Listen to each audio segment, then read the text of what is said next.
Does the thought of backing up a trailer intimidate you? Hi, I'm Jen Grover.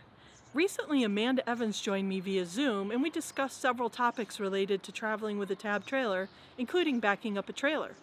But before we dig into that content, I want to take a moment to celebrate my 100th subscriber. Barbara Fleming was my 100th subscriber and will be receiving this print in the mail.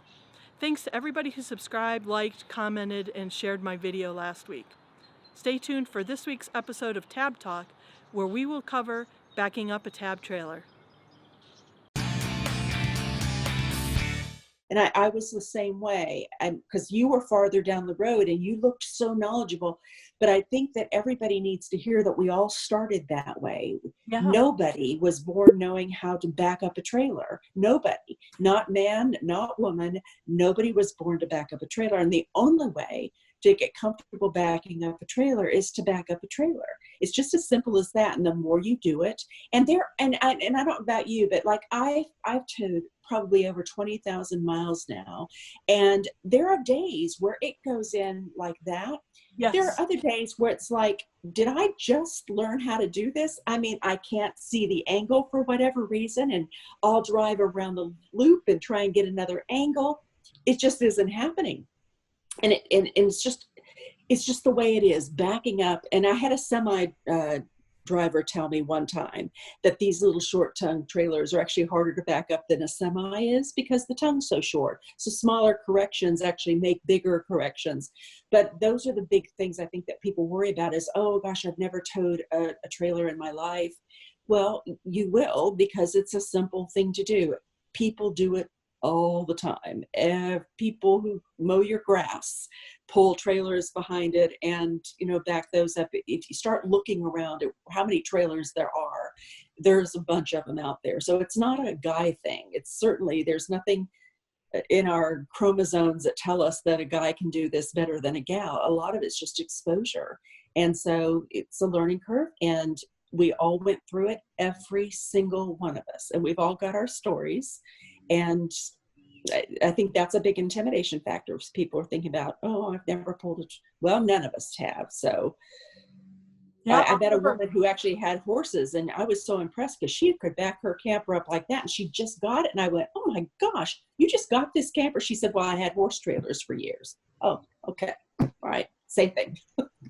I totally agree. One day I'm like the ace of backing up. The next day it's like I've never backed up a trailer before in my life. And there's no apparent reason.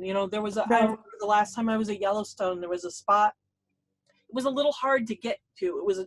They're small spots. It was in Grant Campground, and it was sort of on a corner, so there was a weird angle, and there wasn't a lot of room to turn around or to adjust yourself to get that so it's easy to back in. And what it took is just stopping, relaxing, and doing small incremental moves to get it in there. And then, the rest of the trip, every time we got to a spot, I was just bang, bang, bang right into the spot. Yeah. So it's a journey. And I know when I start driving here again in a few weeks, because winter's over, I'm going to be towing more.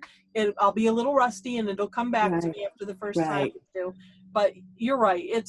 I didn't do it beforehand. I was really bad at first, like everybody else. And you just have to do it enough times to get some skill at it.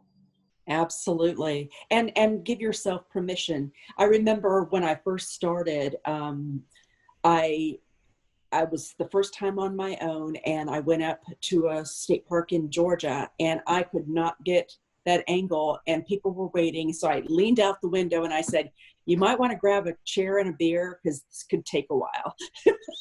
And everybody just kind of laughed, because that's the thing about the camping community is that everybody's been there, male, female. I actually had one site I could not get, and this guy came over and said, would you like me to do it for you? And I said, absolutely. Because by then I was rattled, and this was in my early days of towing. Yeah. And so I didn't have any ego in it at all. And I went out. He had a lot of experience, and he tweaked it a couple bit and straight in.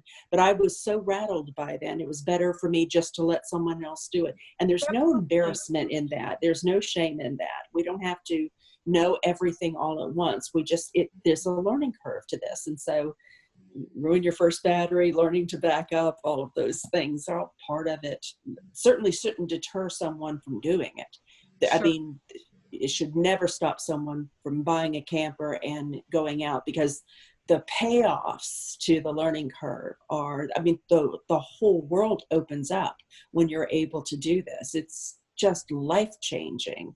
The quality of life and how your freedom and your ability and your confidence, I think the confidence that you get from mastering this, priceless. Cannot beat it.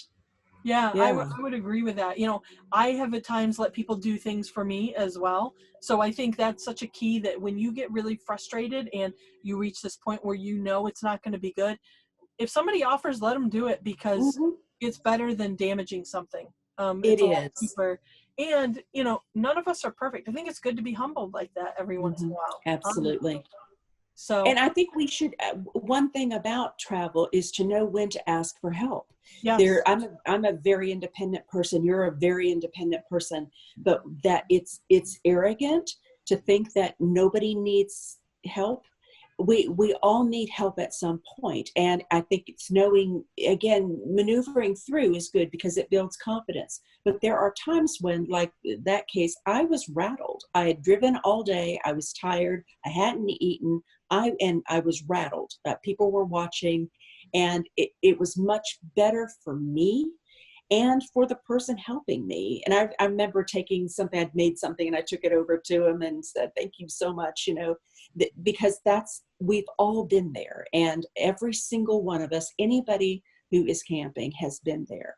And so to be able to pay it forward, I would do that now to someone else who's starting out. If they were struggling, I would offer to help them, whether it's to direct them in, because solo camping is a bit of a challenge when you're backing up, because you don't have someone back there going a little more this way, a little more that way. So you do get out and you check, and you should get out and check. Am I going to hit the picnic table? Am I going to hit the fire Yeah. ring? Those are things. I have some collapsible cones that my cousin gave me that are a lifesaver, because I can put those out and put them in the danger zone. And if I can't see them, that means I'm in the danger zone. And so I'll get the camper so at least I can see the cones. And so that gives me some peace of mind. But those are little tricks that you learn along the way. But I would say, if you're going to get a camper, get collapsible cones. They're priceless because you can put them, you can see them. Yeah. But everybody should be able to ask for help. And don't let your pride, there's no should in this. There's no should. We're always in trouble when I should have been able to, or I shouldn't have. Don't do any shoulds. You're shooting all over yourself. Just stop shooting. Yeah. No shoulds. I hope our conversation was helpful to you. If it was, be sure to hit the thumbs up button, subscribe, and check out some of my other videos. Thanks for watching.